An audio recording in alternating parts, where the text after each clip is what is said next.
Paz e bênçãos com Bookers. Hoje eu vou trazer para vocês as minhas impressões sobre Lições de Grego, o livro da Han Kang que eu li em fevereiro. Eu gosto muito da escrita da Han Kang. Ela tem um jeito de escrever que eu não sei muito bem como explicar, mas a sensação que eu tenho é como se uma névoa fosse passando pelos lugares onde acontecem os fatos. O narrador parece um fantasma que circula pelos lugares de uma forma não palpável. É muito difícil de explicar. Tem que ler os livros da Han Kang para compreender.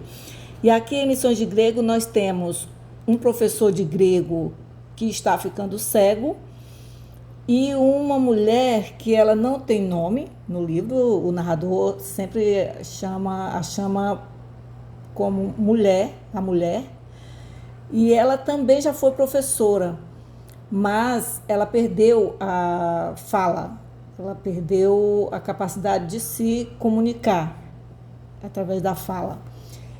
E aí essas duas personagens vão se encontrar. Ela vai fazer o curso de grego e ele é o professor. E aí vai ser contada ao longo do livro essa dificuldade dos dois. Ela com a dificuldade da linguagem falada e ele com a dificuldade da linguagem visual, porque aos poucos ele vai perdendo a sua visão e ele se preocupa como que ele vai registrar essas memórias, como serão as memórias dele quando ele não tiver mais visão. E esse professor de grego, ele é um coreano, um sul-coreano, que emigrou para a Alemanha com 15 anos de idade e retorna para a Coreia do Sul com 32 anos. E ela é uma sul-coreana. Com 16 anos, ela teve o primeiro episódio de perda da fala, sem nenhuma razão aparente. E depois ela fez tratamento psiquiátrico, volta a falar e aí estuda, conclui o curso superior, se casa, tem um filho. Mas aí a mãe dela morre e ela perde a guarda do filho. E aí, de novo, ela tem outro episódio de perda da fala. E dessa vez parece que é mais severo. O tratamento psiquiátrico não está surtindo efeito. E aí ela vai fazer o curso de grego antigo, porque aqui é uma coisa interessante. Quando houve o primeiro episódio de perda da fala, ela conseguiu recuperar a fala numa aula de francês. Então, agora, dessa segunda vez, ela pensou que fazendo um curso de uma língua estrangeira, quem sabe funcionasse para ela recuperar a fala de novo. Mas o que a gente vai ver é que dessa vez é mais complicado, as questões são muito mais profundas, a questão dela com a linguagem é muito forte. Ela tem uma relação dolorosa com as palavras. E aí eles vão se encontrar nas aulas de grego e vão se aproximando e desenvolvendo um relacionamento estranho, porque ela não fala. Então isso deixa o professor em situação bem difícil. Mas aí vai acontecer um episódio, um evento que vai fazer com que ela se aproxime realmente dele. E aí os dois vão se descobrindo. Muito interessante, gostei muito da leitura. Como vocês verem, tem muita coisa aqui marcada. E eu vou ler aqui umas passagenzinhas para vocês. O livro começa sendo narrado pelo professor de grego. E aí ele fala do epitáfio de Borges. Ele diz que, como última vontade, Borges pediu que o seu epitáfio fosse: ele pegou na espada e pousou o metal nu entre eles.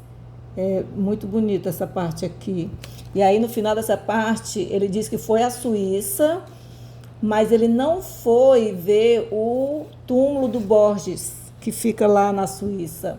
Ele foi visitar uma biblioteca, que ele diz que é tão linda que, com certeza, o Borges teria amado conhecer esse lugar. Como vocês sabem, o Borges era cego. Então ele não poderia ter visto essa beleza dessa biblioteca. E aí ele diz no final: não tirei fotografias, as paisagens ficaram apenas registradas nos meus olhos. Os sons, cheiros e sensações táteis que uma máquina fotográfica não consegue de forma alguma captar ficaram gravados nos meus ouvidos, no meu nariz, no meu rosto e nas minhas mãos. Ainda não havia uma espada entre mim e o mundo, pelo que na altura isso bastava. Muito bonito isso. E aqui também tem outra parte que eu marquei que eu gostei muito. Mesmo quando conseguia falar, essa já é a mulher que não fala. Mesmo quando conseguia falar, falava sempre baixinho. Não era uma questão de cordas vocais ou de capacidade pulmonar. Simplesmente ela não gostava de ocupar espaço.